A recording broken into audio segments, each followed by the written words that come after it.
Chers frères et sœurs, vous m'entendez?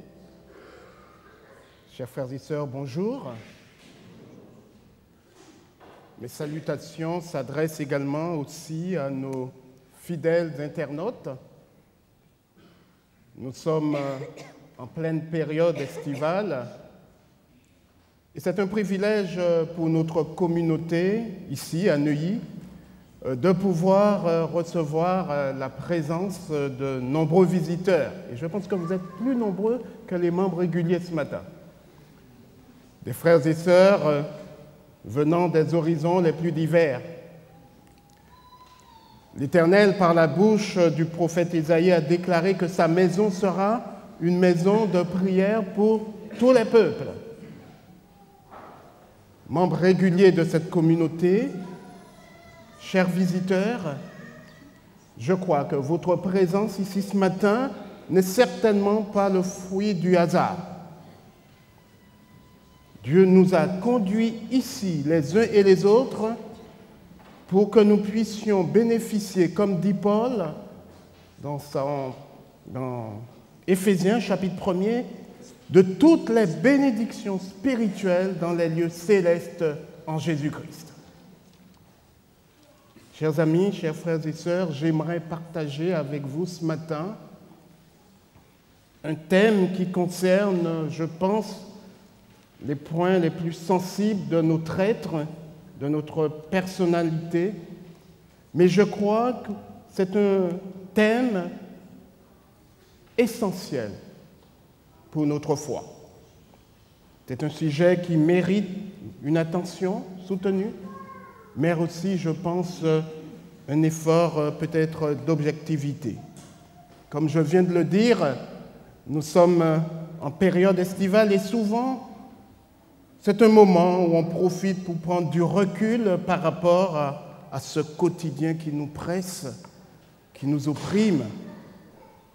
Et comme vous le savez, notre Seigneur Jésus était tout à fait favorable pour que ses disciples puissent prendre des vacances. Il leur dit, venez à l'écart, dans un lieu désert, et reposez-vous un peu.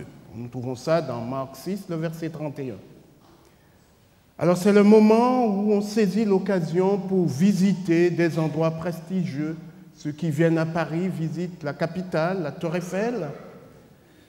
On part à la découverte des paysages idylliques. Alors ce matin, j'ai cru bon de vous proposer une visite, de parcourir ensemble un endroit étonnant. Un lieu prestigieux, un pure merveille. Et chers frères et sœurs, nous allons découvrir un endroit énigmatique et qui est d'une complexité inimaginable. Ce que je vous propose maintenant, un parcours peut-être buissonnier au sein de l'histoire du monde, une sorte d'évasion, d'excursion parmi les anecdotes les plus troublantes de notre propre histoire. En tant qu'homme, en tant que femme, un programme à travers les siècles et les continents.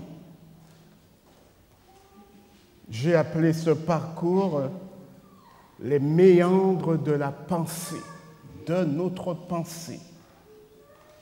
Pensée subjective, objective, réalité, et nous allons essayer de mettre tout ça en parallèle avec la vérité. Et chers frères et sœurs, pour entreprendre cette visite, ce parcours, nous avons demandé la présence d'un guide exceptionnel. Son nom, c'est le Saint-Esprit que nous lisons dans Jean 16, verset 13. Je crois que vous l'aurez ce texte à l'écran. Ce guide nous conduira dans toute la vérité, car il ne va pas parler de lui-même, de sa propre initiative, mais il nous dira tout ce qu'il aura entendu et il nous annoncera des choses extraordinaires. Il nous annoncera ce qui est à venir. Chers frères et sœurs, ce guide en possession un élément extraordinaire, redoutable. Rien ne pourra l'effrayer. Et il a ce que nous lisons dans Éphésiens 6, verset 17. Il a une épée qui est la parole de Dieu. Je crois que ce texte devrait être là. Éphésiens 6, verset 17. Une épée qui est la parole de Dieu et qui est une des caractéristiques. Et quelle est la caractéristique de cette arme? Hébreux 4, le verset 12. Cette arme, ce dossier, cette arme, elle est vivante et agissante, plus acérée qu'aucune épée quelconque à deux tranchants. Elle pénètre jusqu'à la division de l'âme et de l'esprit, des jointures et moelles. Elle juge les sentiments et les pensées du cœur. Rien n'est caché devant lui, mais tout est nu et découvert. Il n'est pas de création qui échappe à son regard, disons-nous. Alors ce matin, on va laisser de côté les jointures, les articulations, les moelles, et nous allons nous intéresser à la pensée, à l'esprit, à notre esprit, à nos pensées. Depuis des millénaires, les hommes s'efforcent de comprendre le cerveau, tant sur le plan physiologique que sur le plan cognitif, c'est-à-dire sur le mécanisme de la pensée. Et en réalité, on ne sait presque rien de la façon exacte dont l'information est traitée à l'intérieur de notre cerveau. Alors, les conditions d'une pensée claire, nous dit-on, sont le résultat d'une communication entre des milliards de neurones. Et chaque neurone de notre cerveau peut mener plusieurs conversations différentes en même temps et recevoir des signaux provenant de plus de milliers d'autres neurones. Chers frères et sœurs, au sein de chaque cerveau existe un monde caché, le monde de la pensée, subconscient.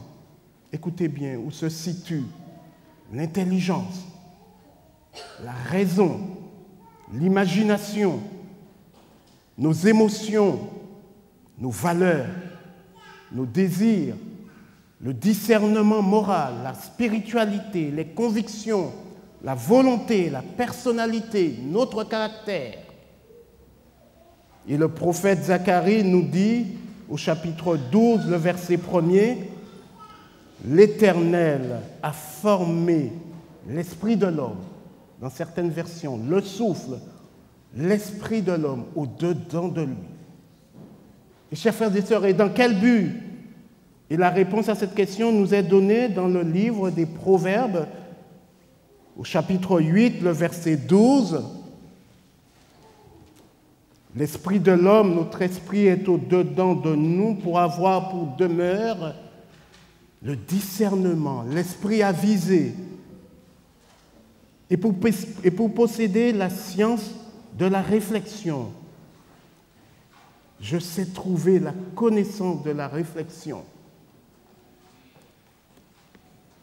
Notre esprit, nos pensées doivent avoir pour demeure le discernement. Ils doivent posséder la science de la réflexion. Notre esprit est la partie, je dirais, rationnelle de l'être humain. Il est le siège de la raison, de la conscience, de l'intelligence et de la volonté, comme je viens de le dire. Et cette faculté exceptionnelle qui nous est donnée par le Créateur. Il y a dans la parole de Dieu de nombreuses références à l'intelligence, cette faculté créée, voulue par Dieu. Et chers frères et sœurs, l'utiliser n'est pas contraire à la foi, à notre croyance. Et beaucoup de chrétiens négligent cette science de la réflexion sous prétexte de révélation. Dieu m'a dit. Alors, chers frères et sœurs, qu'une foule déchaînée et très enthousiaste en voyant tous les miracles réalisés par Jésus, notre Sauveur, car il vient de réaliser, vous allez trouver ça dans Matthieu chapitre 14, il vient de réaliser le miracle des multiplications des pains. Après, il marche sur les eaux et autour de lui, les scribes et les pharisiens sont là pour détourner la foule avec leur théologie légaliste et sectaire. Le texte nous dit dans Matthieu 15, verset 10, Jésus ayant appelé la foule à lui et lui dit, « Écoutez et comprenez. » Chers frères et sœurs, il est facile parfois pour nous d'écouter et d'accepter toutes sortes d'idées, toutes sortes de théories. Et nous confondons parfois, souvent peut-être, théologie et révélation. Mais ce matin, est-ce que nous pouvons faire nôtre ce que Paul nous dit dans le chapitre 4 de sa lettre aux Philippiens, le verset 8? Nous n'aurons pas sur l'écran ce texte, je vous invite à le prendre dans vos Bibles. Philippiens 4, le verset 8. Que tout ce qui est vrai, honorable, juste, tout ce qui est pur, aimable, tout ce qui mérite l'approbation soit l'objet de vos pensées. Un sacré défi. Pour arriver à cet objectif, Jésus nous dit d'écouter et comprenez. En d'autres termes, que nos pensées doivent avoir pour demeure le discernement et doivent posséder le sens de la réflexion. Et je le répète, cette faculté voulue par Dieu est le garant de notre identité. Identité en tant que personne créée à l'image de Dieu, dans toutes les fonctions de notre organisme et aussi dans les domaines qui nous concernent. Ce que nous pensons est le reflet de ce que nous sommes vraiment. Descartes disait « Je pense donc je suis ». Alors, chers frères et sœurs, pourquoi les auteurs bibliques de la Genèse à l'Apocalypse insistent autant pour nous conseiller, nous interpeller, pour que nous soyons sensibilisés à quelque chose qui devrait être d'une simplicité élémentaire. Pensez. Alors, je vous ai promis un parcours dans cette méandre de la pensée et nous allons commencer notre visite. Alors, pour voir dans un premier temps quel est le problème. Et dans un second temps, nous allons essayer aussi de voir les solutions, les réponses, les conseils que l'Esprit de Dieu, ce guide avec son arme, la parole de Dieu, nous donne pour que nous soyons capables de faire la différence entre nos perceptions subjectives, la réalité, peut-être pensée objective, et nous allons essayer de mettre tout ça en parallèle avec la vérité. Nous allons, dans notre parcours, suivre un homme. Cet homme, on peut penser qu'il est adventiste du 7e jour. Il ne se sent pas bien. Il vient de se lever. Il vient de passer une nuit cauchemardesque. Il décide d'aller voir son médecin traitant. Le médecin le reçoit dans son cabinet et lui pose la question très classique. Qu'est-ce qui vous arrive, monsieur? Qu'est-ce qui vous amène ici?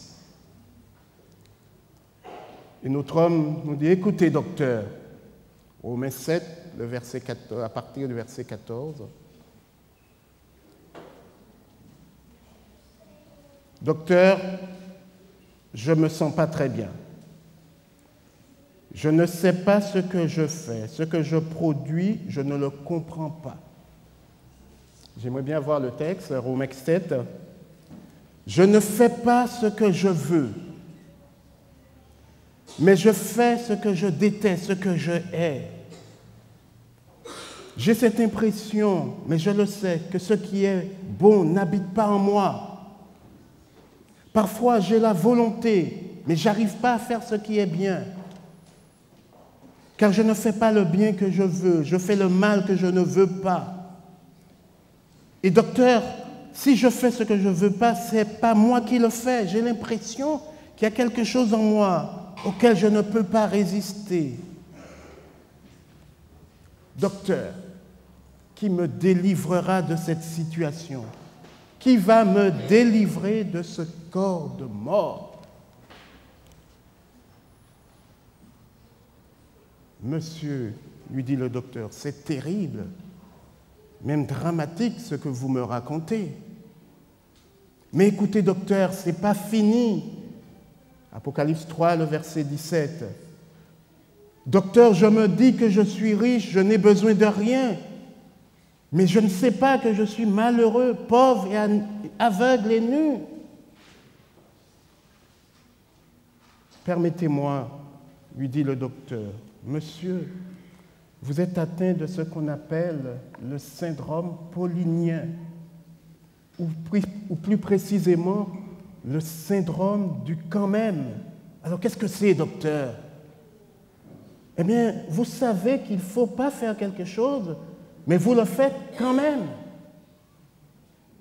Et ce syndrome est associé à un autre, si je vous ai bien écouté, c'est le syndrome laodicéen. C'est une forme d'hallucination où l'on perçoit des choses qui n'existent pas. Vous vous trouvez dans un état de double conscience, on appelle ça bipolarisation, peut-être. Chers frères et sœurs, chers amis, nous sommes en présence de la pathologie la plus cruelle qui puisse exister dans notre monde. Il y a un fossé immense, incroyable, entre ce qu'il dit et ce qu'il fait réellement. Il y a aussi cette incapacité handicapante entre ce qu'il veut faire et qu'il lui est impossible de réaliser. Il y a un trou béant encore plus grand entre l'expérience dite spirituelle qu'il pense avoir et celle qu'il vit réellement. Ne nous leurrons pas, chers frères et sœurs. Les 3 milliards d'hommes et de femmes vivant sur notre planète sont concernés par cette pathologie. Personne, je dis bien personne, ne peut se permettre de dire qu'il n'est pas touché par ce terrible dysfonctionnement. Romains 3, le verset 23. Tous les hommes sont atteints et sont privés de la gloire de Dieu. Misérables que nous sommes, qui nous délivrera de ce corps de mort? Entre ce que nous pensons et ce que nous voulons dire, entre ce que nous croyons dire et ce que nous disons réellement. D'autre part, en ce que nous voulons entendre et ce que nous entendons et ce que nous croyons comprendre et ce que nous voulons comprendre et ce que nous comprenons réellement. Il y a certainement peut-être un abîme. Nous avons là la problématique relationnelle qui est à l'origine de ce que nous vivons dans notre monde troublé. Et quand je dis notre monde, c'est le monde à tous les niveaux, professionnel, politique, familial, religieux, où nous voyons surgir toutes sortes de violences, de souffrances incroyables, impensables, inimaginables. Arrivé à ce stade de notre réflexion, qu'est-ce que ce guide qui nous accompagne nous propose comme solution?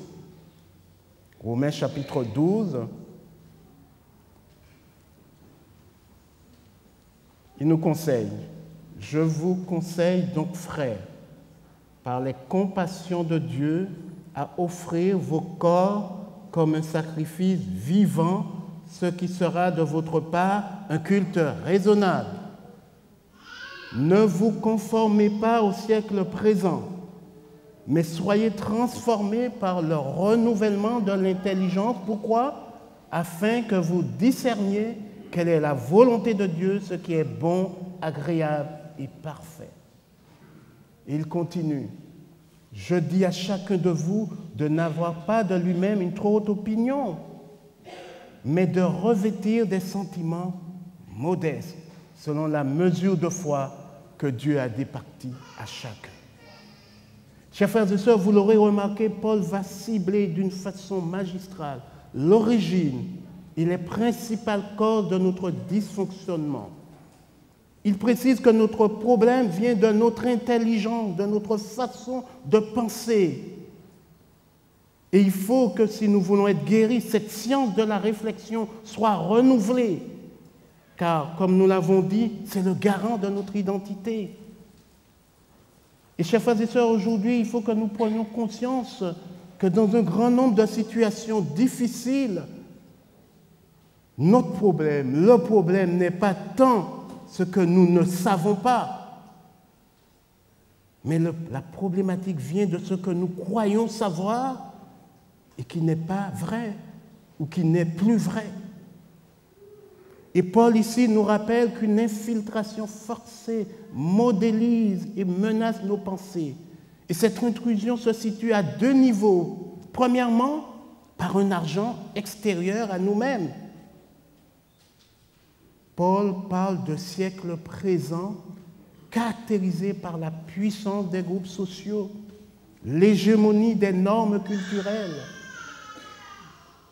Un agent caractérisé par la puissance des groupes sociaux, je l'ai dit, par le monde des institutions, les médias, la multiplication des groupes religieux où chacun pense détenir la vérité. Deuxièmement, le problème n'est pas le fait uniquement d'un agent extérieur à nous-mêmes, mais il se situe en plein milieu de nous-mêmes. Paul parle ici d'avoir une trop haute opinion de nous-mêmes.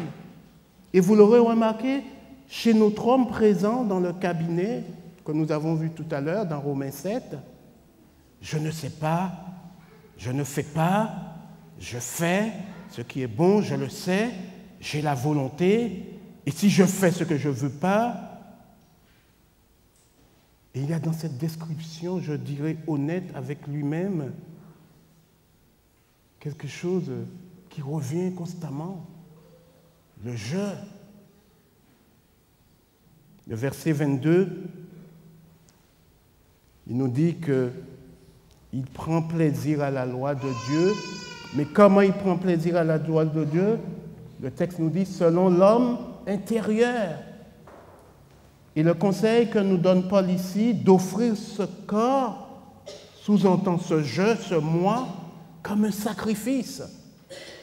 Un sacrifice, habituellement, est considéré comme quelque chose de mort, mais paradoxalement ici, il est vivant. Qu'est-ce qui fait qu'il est vivant? Tout simplement, je reconnais qu'il m'est impossible par moi-même de m'en sortir de cette situation désastreuse. D'où l'idée de sacrifice. Et vivant parce que j'ai besoin de quelqu'un d'autre. Misérable que je suis, qui me délivrera de ce corps de mort? Grâce soit rendue à Dieu par Jésus-Christ, notre Seigneur. La spiritualité, la réalité spirituelle qui nous entoure, et bien sûr celle que nous concevons selon l'homme intérieur, est vraiment complexe et se situe à milieu de la vérité. Chers frères et sœurs, parfois nos propres convictions, transformées en traditions, en coutumes, nous entraînent sans que nous le voulions à nous mettre dans une sorte de sectarisme avec d'autres qui partagent cette même réalité. Nous devons exercer notre nouvelle capacité de penser. Autrement dit, certaines choses doivent être laissées inaudibles, invisibles et former nos esprits, nos pensées sur les choses de l'Esprit Saint. Il ne s'agit pas, chers frères et sœurs, d'avoir une opinion, mais de consolider les bases de notre foi. Nous allons continuer notre visite et sur notre parcours, deux hommes épuisés et taciturne retournent à la maison. Ils étaient allés dans la capitale pour une grande fête religieuse, et ne voilà-t-il pas que la fête a connu une fin tragique et amère? Que s'est-il passé? Leur meilleur ami, un homme avec lequel ils ont sympathisé pendant plus de 3 ans, a été assassiné devant leurs yeux, tué en public sans qu'ils puissent intervenir. Et quand nous lisons le récit, on nous dit dans Luc 23, le verset 49, « Tous ceux qui connaissaient cet homme, tous ceux qui l'avaient accompagné depuis la Galilée, se tenaient à distance et regardaient ce qui se passait, impuissants. Et pour nos 2 pèlerins, tous ceux qui avaient donné un sens à leur vie, gisaient sous la dalle d'une tombe quelconque, quelque part dans un cimetière. Une mort atroce, infamante et absurde. Oui, tout semble fini pour eux. Il leur faut survivre dans un monde sans avenir. Certainement aussi dans leurs pensées émergeait aussi la question de notre patient tout à l'heure dans le cabinet médical. Misérables que nous sommes, qui nous délivrera de cette dépression? Et ne voilà-t-il pas qu'un voyageur solitaire les rejoint et au lieu de le dépasser, fait route avec eux? Et sans qu'ils sachent pourquoi, cet étranger les interroge. Luc 24, 17 et 18. Quels sont les propos que vous échangez? De quoi discutez-vous en marchant? Qu'est-ce qui vous préoccupe pour que vous ayez l'air si triste? Toi, tu es le seul de passage à Jérusalem à ne pas être au courant de ce qui s'est passé ces jours-ci? Vous n'avez pas écouté la radio, ni regardé le journal de 20 heures. Depuis 3 jours, tout le monde en parle. Et chers frères et sœurs, nous sommes aussi là confrontés à une pathologie aussi terrible que les 2 précédents. Prendre la réalité pour la vérité, assimiler un vécu réellement à la vérité. Tout le monde en parle. C'est une vérité incontournable. Mais Paul nous rappelle de ne pas se conformer au siècle présent. Les 2 hommes, on était là. On a vu que les soldats l'ont emmené et comment il a été enterré dans une tombe empruntée. Personne ne peut venir ici nous dire le contraire. On l'a vu de nos propres yeux.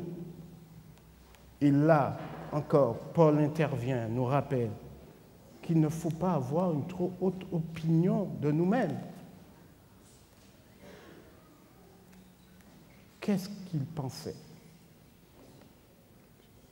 Luc 24, le verset 25. Ô homme sans intelligence et dont le cœur est lent à croire tout ce qu'ont dit les prophètes. Luc 24, le verset 38. Pourquoi êtes-vous troublés et pourquoi pareille pensée s'élève-t-elle dans nos cœurs, dans vos cœurs? Chers frères et sœurs, ce matin, cette question nous interpelle. Pourquoi pareille pensée s'élève-t-elle dans votre cœur?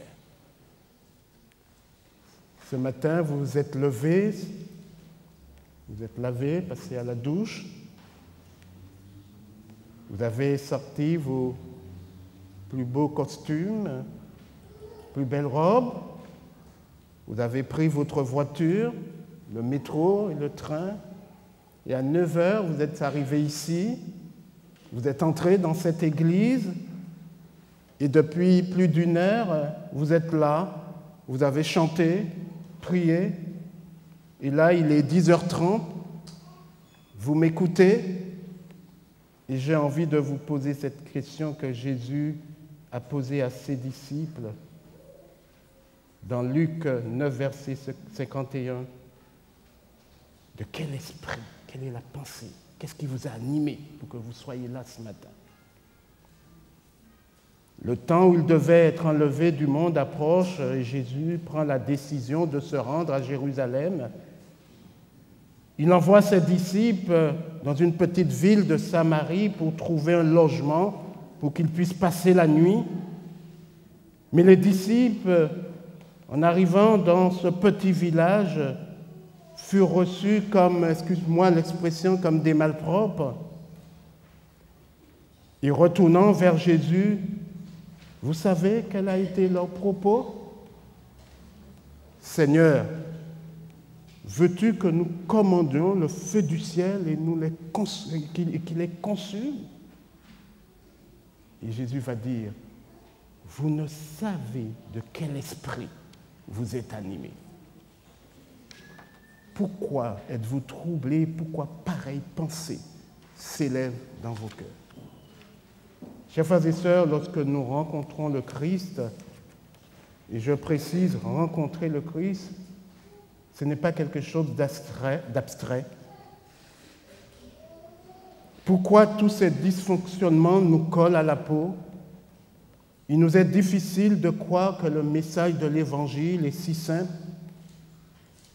L'essentiel ne réside pas dans nos réalisations personnelles, mais dans la rencontre avec un homme qu'on croit connaître, mais cet homme est capable de transformer notre pensée, notre vision, notre existence ordinaire en une vie extraordinaire. L'incrédulité, les soucis qui brouillent notre vision. Chers frères et sœurs, qui n'a jamais parcouru le douloureux chemin qui s'enfonce dans les ténèbres du désespoir? Et voici ce que Jésus nous dit, Luc 24, le verset 45. Il leur ouvrit l'esprit afin qu'ils comprennent les Écritures. La conviction chrétienne dont nous avons besoin n'est pas basée sur l'expérience humaine, mais sur les vérités bibliques, parce que la parole de Dieu est une lumière qui brille dans un lieu obscur.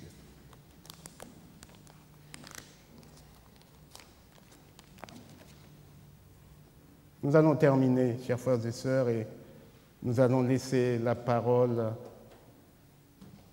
de Dieu nous transmettre les médicaments pour nous guérir de toutes ces pathologies que nous avons décrites ce matin. Premièrement, une certitude. Romains chapitre 8, le verset 1er. Il n'y a maintenant aucune condamnation pour ceux qui sont en Jésus-Christ. Et nous allons être libérés de la peur du présent siècle, libérés du poids du passé, libérés de l'incertitude de l'avenir. 2 Corinthiens 5, le verset 17. Si quelqu'un est en Christ, il est une nouvelle créature. Les choses anciennes sont passées, voici toutes choses sont devenues nouvelles. Galates 2, verset 20. J'ai été crucifié avec Christ, et si je vis, ce n'est plus moi qui vis, mais c'est Christ qui vit en moi. Chers frères et sœurs, qui possèdent notre cœur, avec qui sont nos pensées? De qui aimons-nous à nous entretenir? Qui possède nos plus chaudes affections? Avec Christ, le sentier qui semblait enveloppé d'épaisses ténèbres est illuminé par les rayons éclatants de sa parole. Nous allons prier avec David au psaume 51, le verset 12, et au psaume 139, le verset 23 et 24. Seigneur, ô Dieu, crée en moi un cœur pur, renouvelle en moi un esprit bien disposé. Et David continue dans le psaume 139, examine-moi, Seigneur, à fond, sonde-moi, et connais mon cœur, connais mes pensées, éprouve-moi, connais mes pensées, connais mes préoccupations. Regarde si je suis sur une mauvaise voie et conduis-moi sur la voie de l'éternité, sous la voie de toujours et maintenant. Qu'il en soit pour chacun de nous ce matin. Amen.